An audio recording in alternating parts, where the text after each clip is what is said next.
आप जानते हैं सबसे बड़ा झूठ क्या है जो हमें बचपन से सिखाया जाता है? ये झूठ कि मेहनत करोगे तो अमीर बन जाओगे। देखिए, मैं मेहनत के खिलाफ नहीं हूँ, बिल्कुल नहीं, लेकिन सच ये है दुनिया में सबसे ज्यादा मेहनत गरीब लोग करते हैं। खेतों में, फैक्ट्रियों में, सड़कों पर।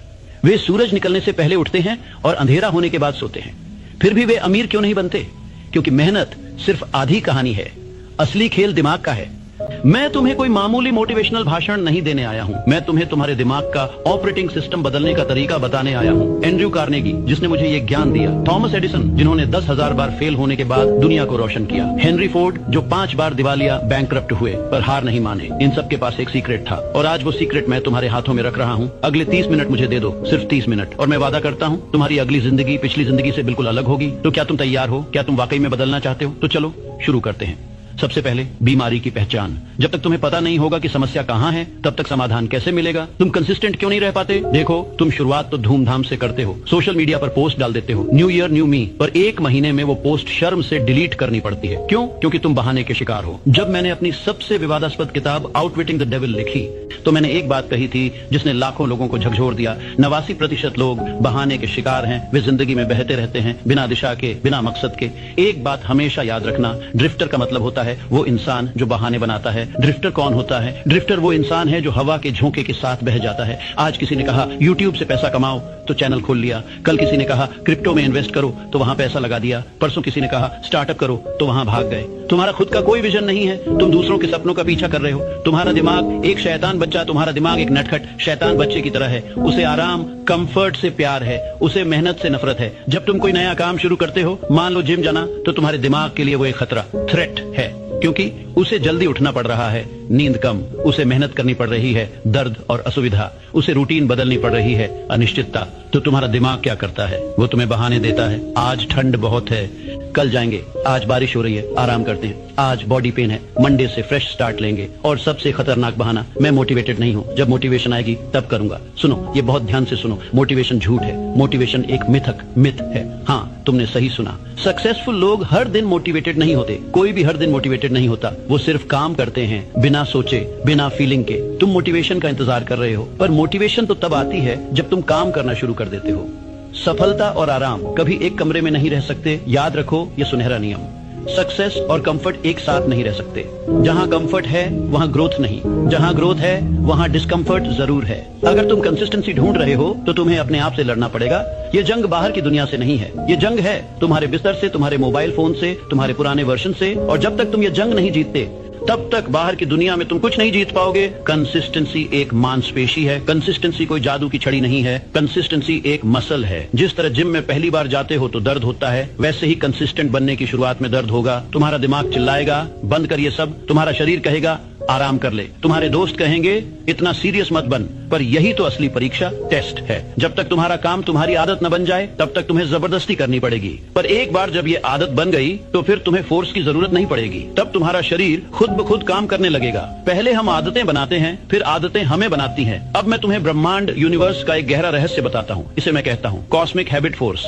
ब्रह्मांड की निरंतरता देखो इस पूरी कायनात को। सूरज कभी लेट नहीं होता, वो रोज बिना एक्सक्यूज के सुबह निकलता है। चाहे बादल हो, चाहे तूफान हो, धरती कभी रुकती नहीं है, वो लगातार घूमती रहती है। अगर 1 सेकंड के लिए भी रुक जाए तो पूरी जिंदगी खत्म हो जाएगी। नदियां बहती रहती हैं, पहाड़ों को काटती हुई, चट्टानों को तोड़ती हुई, बिना थके, बिना रुके। अगर ये प्रकृति, नेचर कंसिस्टेंट ना हो तो ये दुनिया एक दिन में खत्म हो जाएगी। तो तुम जो इसी प्रकृति का हिस्सा हो, तुम कैसे सोच सकते हो कि बिना कंसिस्टेंसी के तुम कुछ बड़ा कर लोगे? पानी की बूंद और पत्थर, एक पत्थर पर अगर तुम हथौड़ा मारो तो शायद वो टूट जाए, पर अगर उस पत्थर पर पानी की एक बूंद लगातार रोज, सालों साल, हजारों साल तक गिरती रहे, तो वो नरम पानी उस कठोर पत्थर में छेद कर देता है। ये है ताकत कंसिस्टेंसी की। तुम्हारा रोज का छोटा सा काम वो हथौड़े की चोट नहीं है, वो पानी की बूंद है, पर वो बूंद लगातार गिरती रहे तो पहाड़ भी पिघल जाता है। Thomas Edison. 10,000 बार की असफलता मैंने थॉमस एडिसन को करीब से देखा है। उन्हें लोग जीनियस कहते थे, पर मैं तुम्हें सच बताता हूँ, वो कोई जीनियस नहीं थे। उन्हें स्कूल से निकाल दिया गया था। टीचर ने कहा था ये लड़का कुछ नहीं कर पाएगा, लेकिन उनके पास एक चीज थी, जिद। जब वो लाइट बल्ब बना रहे थे, वो 10 बार फेल नहीं हुए, 100 बार फेल नहीं हुए, 10,000 बार फेल हुए। सोचो जरा, 10,000 बार। एक साधारण इंसान 10वीं बार हारने के बाद क्या करेगा? वो कहेगा ये मेरे बस की बात नहीं, किस्मत खराब है, कोई और काम ढूंढता हूँ। लेकिन जब लोगों ने एडिसन से पूछा तुम 10,000 बार हारे, तुम्हें बुरा नहीं लगता? तो उन्होंने क्या जवाब दिया? मैं हारा नहीं, मैंने सिर्फ 10,000 ऐसे तरीके खोज लिए जो काम नहीं करते। उन्होंने अपने आप को फोर्स किया, रोज लैब में जाना, रोज वही प्रयोग करना, रोज फेल होना और अगले दिन फिर से खड़े होना। क्यों? क्योंकि उन्हें पता था जब तुम रुकते नहीं तो ब्रह्मांड को झुकना पड़ता है। एवरीथिंग फॉल्स इनटू प्लेस, ये मेरा सबसे प्रिय सिद्धांत, प्रिंसिपल है। जब तुम कंसिस्टेंट रहते हो, जब तुम हार नहीं मानते, तो ब्रह्मांड यूनिवर्स में एक अजीब घटना होती है। अचानक सब कुछ अपनी जगह पर आने लगता है। वो मीटिंग जो तुम्हें नहीं मिल रही थी अचानक मिल जाती है। वो पैसा जो तुम्हें नहीं आ रहा था अचानक आ जाता है। वो अपॉर्चुनिटी जिसका तुम इंतजार कर रहे थे दरवाजे पर दस्तक देती है। लोग इसे लक, किस्मत कहते हैं, पर मैं इसे कहता हूं एक्यूमुलेटेड एफर्ट, जमा की गई मेहनत। तुम्हारी रोज की छोटी छोटी मेहनत ब्याज की तरह जमा होती रहती है और एक दिन वो चक्रवृद्धि ब्याज कंपाउंड इंटरेस्ट बन जाती है। शुरू में लगता है कि कुछ नहीं हो रहा, तुम रोज वीडियो बना रहे हो, कोई व्यूज नहीं, तुम रोज पढ़ रहे हो, मार्क्स नहीं बढ़ रहे, तुम रोज बिजनेस में काम कर रहे हो, क्लाइंट्स नहीं मिल रहे, तुम्हें लगता है मेरी मेहनत बेकार जा रही है। गलत, तुम्हारी मेहनत बीज की तरह जमीन के नीचे छिपी है। वो जड़ें पकड़ रही है, तुम्हें दिख नहीं रहा पर वो बढ़ रही है और एक दिन अचानक वो जमीन फोड़कर बाहर आएगी, एक विशाल पेड़ बनकर। ब्रह्मांड तुम्हें परख रहा है, याद रखो, जब तुम्हें लगे कि कुछ नहीं हो रहा तभी सबसे ज्यादा हो रहा होता है। ब्रह्मांड तुम्हें परीक्षा दे रहा है, क्या तुम सच में चाहते हो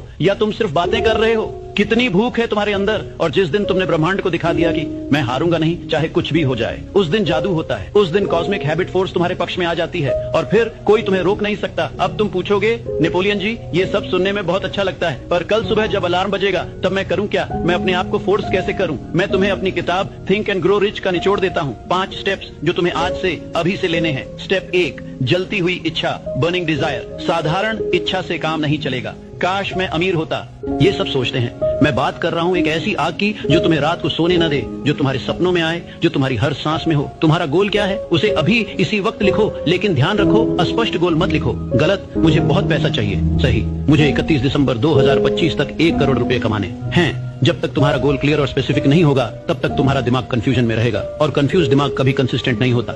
अपने आप से पूछो मेरा WHY क्या है, क्यों तुम्हें ये गोल चाहिए। अगर तुम हासिल नहीं कर पाए तो क्या खो जाएगा, अगर तुमने हासिल कर लिया तो तुम्हारी जिंदगी कैसी होगी। अगर तुम्हारा WHY मजबूत है, जैसे अपने माता पिता को गरीबी से निकालना, अपने बच्चों को अच्छी शिक्षा देना, दुनिया को साबित करना कि मैं भी कर सकता हूँ, तो वो WHY तुम्हें सुबह बिस्तर से लात मार के उठाएगा। स्टेप 2, तुरंत शुरू करो, इमीडिएट एक्शन। दूसरी सबसे बड़ी गलती, इंतजार करना। लोग कहते हैं पहले थोड़ा और सीख लूं, पहले सही इक्विपमेंट खरीद लूं, पहले सही समय आने दो। सुनो, सही समय कभी नहीं आता। अगर तुम परफेक्ट टाइम का इंतजार करोगे तो तुम कभी शुरू नहीं करोगे। Start where you are, use what you have, do what you can. अपने फोन से वीडियो बनाओ, अपने कमरे से बिजनेस चलाओ, अपनी छोटी सी नोटबुक से लिखना शुरू करो। कंसिस्टेंसी को परफेक्शन नहीं चाहिए, उसे बस एक्शन चाहिए। मैं तुम्हें एक रूल देता हूँ, 5 सेकंड का रूल। जब भी तुम्हारे दिमाग में कोई अच्छा आइडिया आए या करने का मन करे तो 5, 4, 3, 2, 1 गो। सोचने का वक्त ही मत दो दिमाग को, क्योंकि जब तुम सोचते हो तो तुम डरते हो और जब तुम करते हो तो डर गायब हो जाता है। स्टेप 3, नकारात्मकता के लिए दरवाजा बंद करो, गार्ड योर माइंड। ये स्टेप बहुत बहुत जरूरी है। तुम्हारी कंसिस्टेंसी का सबसे बड़ा दुश्मन कौन है? तुम्हारे आसपास के लोग। ये YouTube तुमसे नहीं होगा। बिजनेस, अरे नौकरी करो, सुरक्षित है। इतनी मेहनत क्यों कर रहे हो, चिल कर लो। ये लोग तुम्हें खींच कर नीचे लाने की कोशिश करेंगे। क्यों? क्योंकि जब तुम आगे बढ़ोगे तो उनकी औकात दिख जाएगी। अगर तुम्हारा दोस्त तुम्हें तुम्हारे गोल से दूर ले जा रहा है तो वो दोस्त नहीं, दुश्मन है। मैं तुम्हें सलाह देता हूं, closed mind to negative influences. अपने दिमाग के दरवाजे बंद कर लो, नेगेटिव न्यूज के लिए, टॉक्सिक फ्रेंड्स के लिए, टाइम वेस्टिंग कंटेंट के लिए, और खोल लो अपने दिमाग के दरवाजे पॉजिटिव बुक्स के लिए, इंस्पायरिंग पीपल के लिए, ग्रोथ ओरिएंटेड कंटेंट के लिए। तुम्हारा दिमाग एक बगीचा है, जो बीज तुम बोओगे वही फल मिलेगा। अगर नेगेटिव बीज बोओगे तो नेगेटिव फल मिलेगा।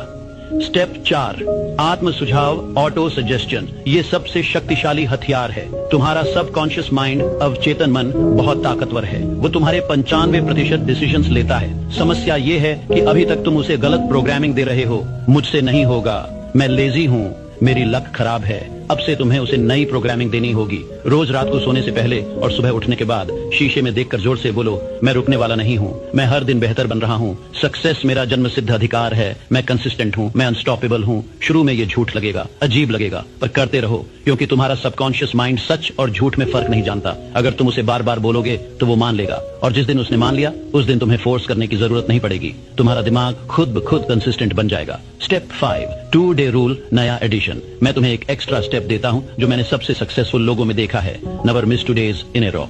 लगातार 2 दिन मत छोड़ो। देखो तुम इंसान हो, कभी कभी थक जाओगे, बीमार पड़ जाओगे, इमरजेंसी आएगी, एक दिन छूट सकता है, उसमें कोई बुराई नहीं। लेकिन अगर तुमने लगातार 2 दिन छोड़ दिए तो वो आदत टूट जाएगी। फिर तीसरा दिन आसान हो जाता है छोड़ना, फिर चौथा, फिर 5वां, और इसी तरह तुम्हारा पूरा स्ट्रीक खत्म हो जाता है। तो याद रखो, 1 day of okay, 2 days of a danger. अगर एक दिन छूट गया तो अगले दिन जबरदस्ती वापस आ जाओ, चाहे 5 मिनट के लिए ही सही, पर करो। अब मैं तुम्हें एक सच्ची कहानी सुनाता हूँ। ये कहानी मैंने अपनी किताब में लिखी थी, पर आज तुम इसे महसूस करो। ये है R.U. डार्बी की कहानी। सोने का बुखार सन 1800 के अंत में अमेरिका में गोल्ड रश, सोने की भागदौड़ चल रही थी। हर कोई अमीर बनना चाहता था। डार्बी को भी वो बुखार चढ़ा। उसने सोचा, मैं भी अमीर बनूंगा। वो कोलोराडो की पहाड़ियों में गया, जमीन खरीदी और खुदाई शुरू की। दिन रात मेहनत की, पसीना बहाया, और एक दिन उसे सोना मिल गया। वो खुशी से पागल हो गया। उसने सोचा, मैं अमीर बन गया, लाइफ सेट हो गई। लेकिन उस सोने को बाहर निकालने के लिए उसे बड़ी मशीनों की जरूरत थी। वापसी और मेहनत। डार्बी वापस घर गया, अपने रिश्तेदारों से, दोस्तों से पैसे इकट्ठे किए, मशीनरी खरीदी और वापस आया। उसने और उसके चाचा ने काम शुरू किया। पहला ट्रक भर गया सोने के पत्थर से, दूसरा ट्रक फिर से भरा। डार्बी को लगा, बस हो गया, अब तो लाखों करोड़ों मिलेंगे। अचानक सब खत्म, लेकिन अचानक सोना गायब हो गया। जमीन में सोने की वो नस, वेन खत्म हो गई, कहीं नहीं मिल रहा था। डार्बी ने और खोदा और नीचे गया, दिन रात काम किया। 1 हफ्ता, 2 हफ्ते, 1 महीना, 2 महीने, कुछ नहीं मिला। डार्बी का हौसला टूट गया। उसने सोचा, शायद मेरी किस्मत खराब है, शायद ये काम मेरे लिए नहीं है, शायद अमीर बनना मेरे नसीब में नहीं। थक कर, हार कर उसने वो पूरी मशीनरी एक कबाड़ी वाले को कुछ $100 में बेच दी और घर चला गया। हारा हुआ, टूटा हुआ। मोड़ अब सुनो, यहाँ से एक कहानी पलटती है। वो कबाड़ी वाला मूर्ख नहीं था। उसने सोचा, डार्बी इतनी मेहनत कर रहा था, जरूर कुछ है यहाँ। उसने एक माइनिंग इंजीनियर को बुलाया। इंजीनियर ने जमीन को परखा, कैलकुलेशंस किए और कहा, डार्बी फेल इसलिए हुआ क्योंकि उसे जियोलॉजी की समझ नहीं थी। जब जमीन के अंदर फॉल्ट लाइंस होती हैं तो सोने की नस थोड़ा तिरछी हो जाती है। सोना खत्म नहीं हुआ है, सोना यहाँ से बस 3 फीट दूर है। सिर्फ 3 फीट कबाड़ी वाले ने खोदा, सही दिशा में, सिर्फ 3 फीट, और करोड़ों रुपयों का सोना मिल गया। सबक डार्बी ने कंसिस्टेंसी तोड़ दी जब वो सबसे करीब था। बस 3 फीट, बस थोड़ी सी और मेहनत, बस थोड़ा सा और धैर्य, पर वो हार मान गया। जिंदगी भी यही करती है तुम्हारे साथ। जब तुम सक्सेस के सबसे करीब होते हो तभी सबसे बड़ी मुश्किल आती है। तुम्हारे व्यूज नहीं आ रहे, बस एक वीडियो वायरल होने वाली है। तुम्हारे क्लाइंट्स नहीं मिल रहे, बस एक बड़ा डील होने वाला है। तुम्हारे मार्क्स नहीं बढ़ रहे, बस कॉन्सेप्ट समझ आने वाला है। लेकिन तभी तुम्हें लगता है, अब नहीं होगा, छोड़ देता हूँ। मेरे दोस्तों, वही वो पल है जहाँ फोर्स लगाना है। जब अंधेरा सबसे गहरा हो, समझ लेना सवेरा होने वाला है।